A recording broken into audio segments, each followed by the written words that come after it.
Everyone, welcome to my channel. And today we will be reviewing episode 2 for Inmate to Roommate Rules of the House. So we start off the episode with Sharna and Bill meeting each other for the first time at the, sorry about the noise, have the windows open, getting that fresh air in. But anywho, Shauna and Bill finally meet for the first time, and they give each other the little church hug.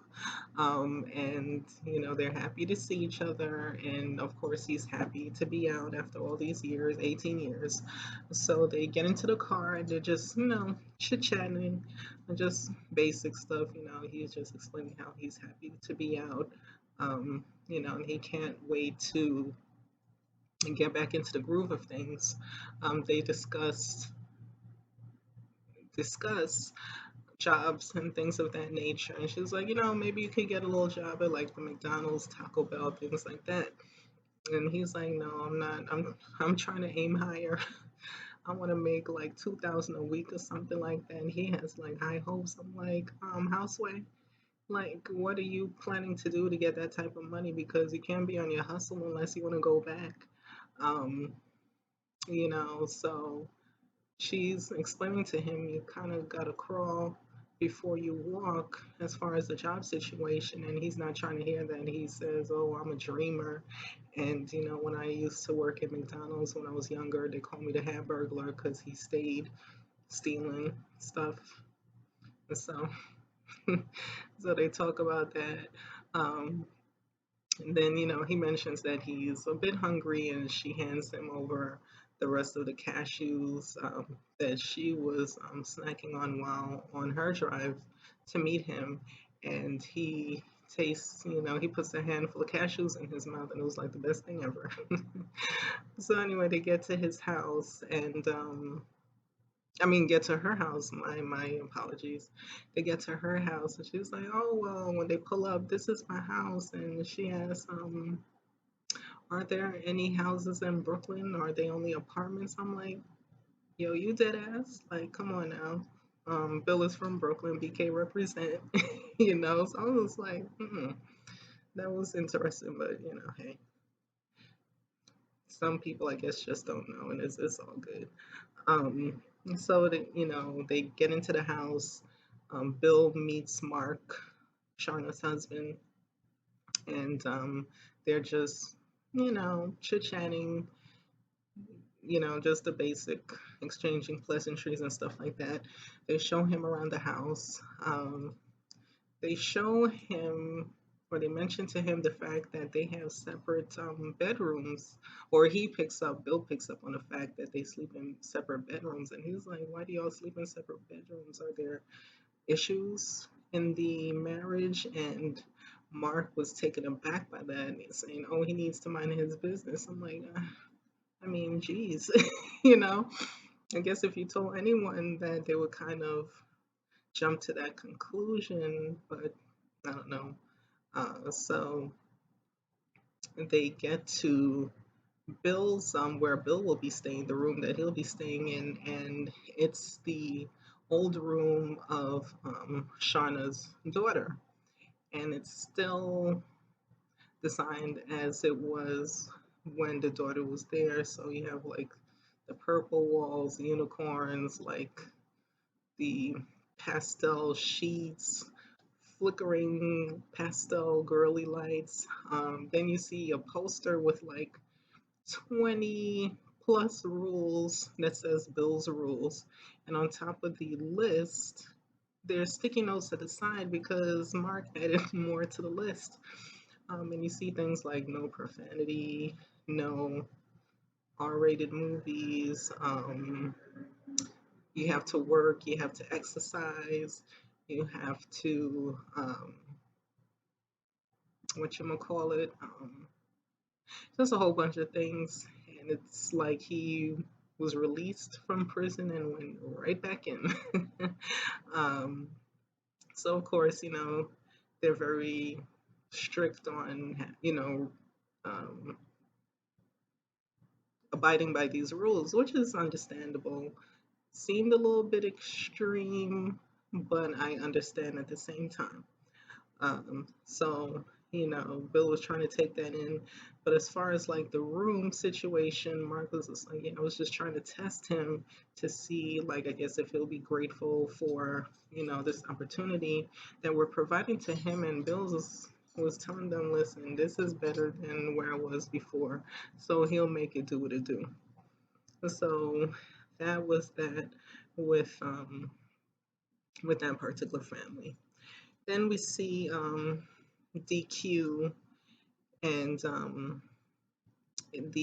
his brother, uncle, Dr. Henry and the friend, and DQ has to call his parole officer via FaceTime by 4 o'clock, and he, I guess, never had a iPhone before, and he didn't know how to FaceTime, and he was having issues with trying to make the call because whenever he was calling, the parole officer wasn't picking up the phone. Then you see Dr. Henry calling on the sidelines, trying to help the situation. And finally, DQ was able to make the call like right in time. It was like right down to the wire. So the PO just went over the, last set of rules and everything that he has to follow while he's on parole. And so DQ and the crew, they go into a restaurant, and they're around the table and they're just chit chatting, and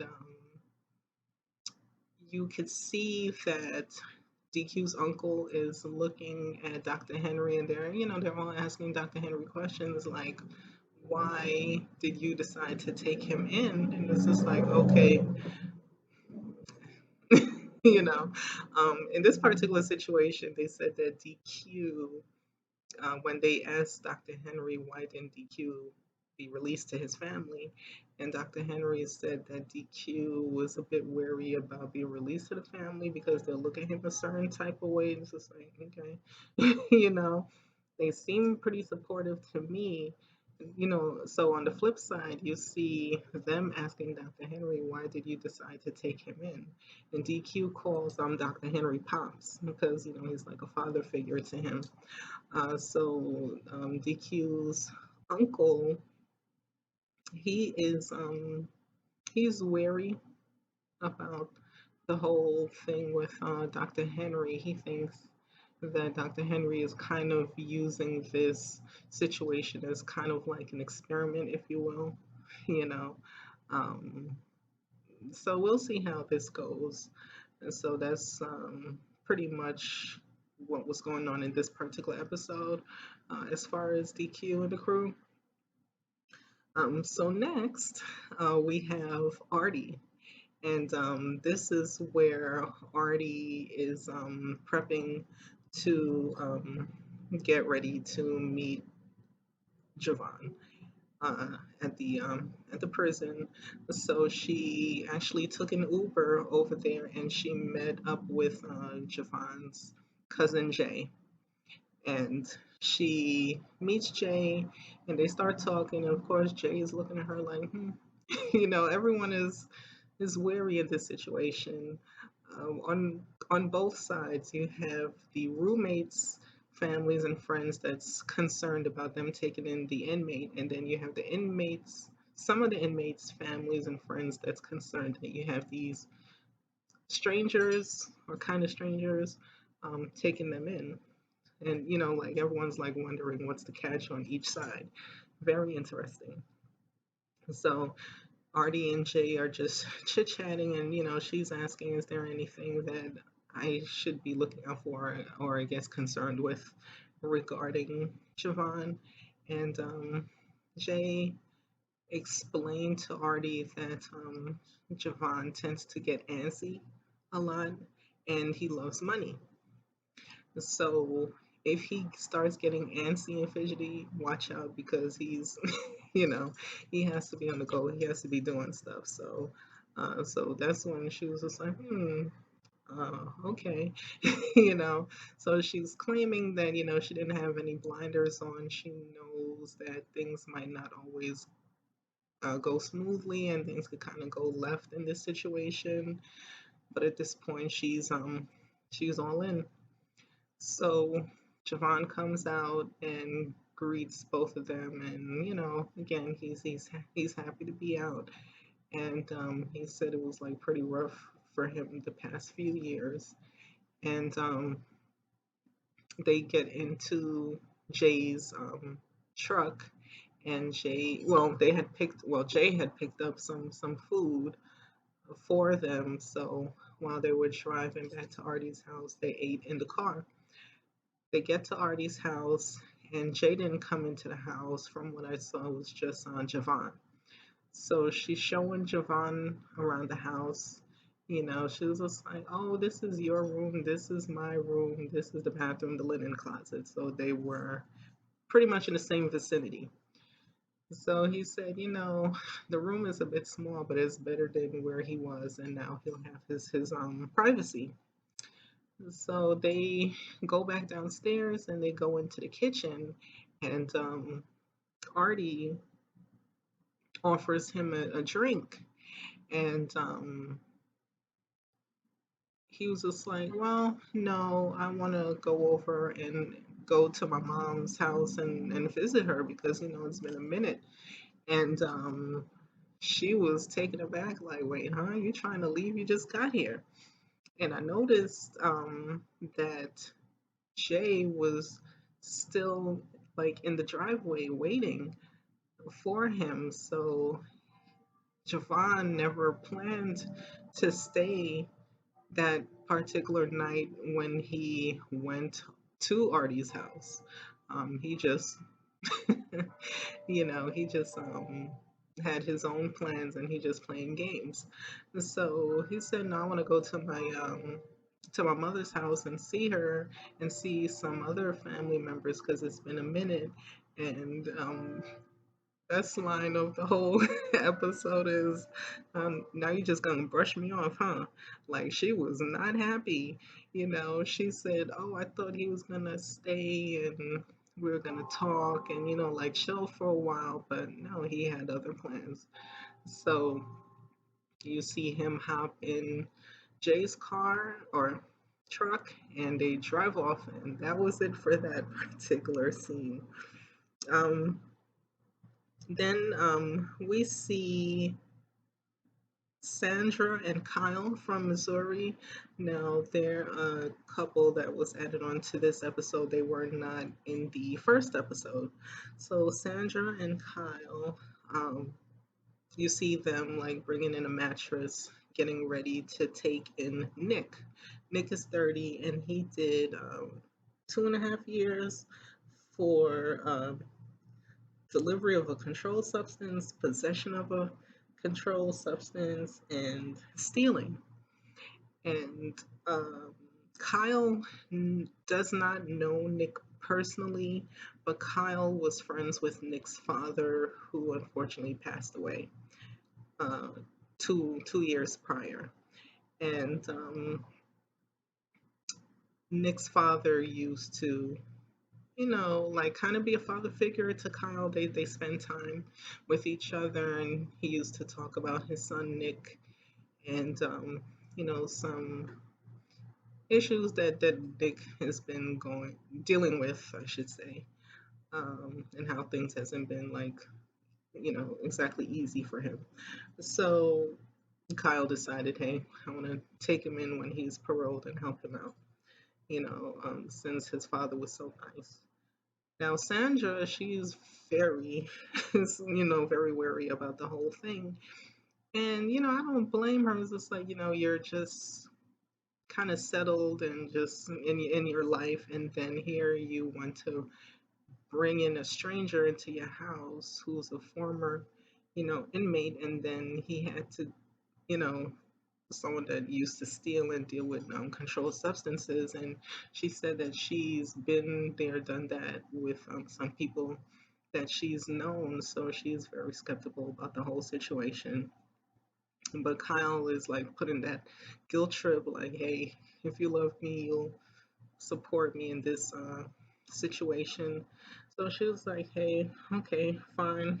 you know, this is another situation where Yes, his father passed away, but he's burned bridges with family members, so that's why they were not willing to take Nick in after he's paroled. Then we see the episode ends with Bob, and Bob still hasn't heard back from Aaron or Aaron's mother or anyone on that side. So he stated to his son in the first episode, "Hey, listen, I'm not stupid. If I don't hear from him or anyone, all bets are off because I have to make sure that everyone is on the same page as far as, hey, I'm helping you out. You have to respect me and, at least like let me know what's going on." But everyone was like, it seems like they're ignoring him. And so, since he hasn't heard back from anyone after his attempts of trying to get in touch with them, we see him write a letter, and he wrote a letter stating that, hey, I tried my best. I really wanted to help you out in your time of need, but since I haven't heard from y'all, I have to pull back my offer. And you see him put the letter in the mailbox, and that's it. So that was this episode of Inmate to Roommate. Listen, I'm all in. It's a really good show. Like, I'm really hyped to see the episode that will be airing tonight. So I believe that they'll be adding on another story into the fold. So we'll see what happens there. And again, thank you for watching. And if you like the video, please hit a thumbs up and subscribe. Later. Bye.